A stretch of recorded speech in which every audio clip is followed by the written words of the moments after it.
Hi friends, welcome to English Vinglish.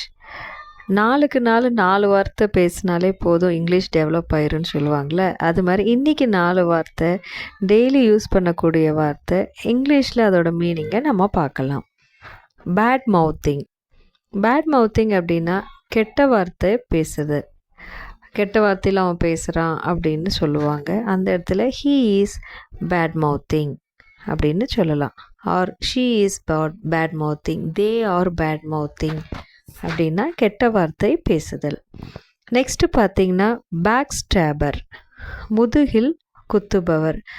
உங்கள் கூடவே இருந்துட்டு குழி பறிக்கிற மாதிரி உங்கள் முதுகில் குத்திட்டான்டா, கூடவே இருந்த முதுகில் குத்திட்டான்டான்னு சொல்லுவாங்க இல்லையா.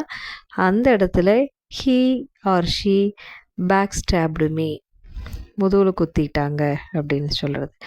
இது ஏமாற்றிட்டாங்கங்கிறது மீனிங் தான் பேக் ஸ்டாபர்னு சொல்லுவாங்க. குத்துறது அப்படின்னா நம்ம கத்தியில் குத்துறதோ அடிக்கிறதோ கிடையாது. ஏமாற்றிட்டாங்கங்கிற மீனிங் தான் பேக் ஸ்டாபர்னு சொல்கிறது.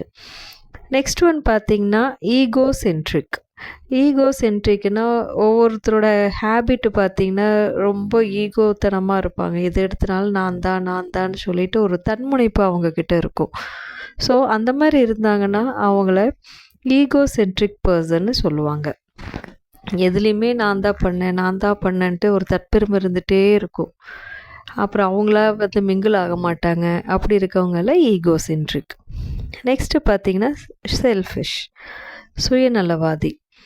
அவங்களோட காரியத்தை மட்டுமே பார்ப்பாங்க, அடுத்தவங்களை பற்றி நினைக்கவே மாட்டாங்க. ஸோ அந்த மாதிரி இருக்கிறவங்கள நம்ம செல்ஃபிஷ் அப்படின்னு சொல்கிறோம், சுயநலவாதி. ஸோ இன்றைக்கி இந்த 4 வேர்ட்ஸ் நீங்கள் கற்றுக்கிட்டீங்க. Bad mouthing, backstabber, egocentric, selfish. Thank you friends.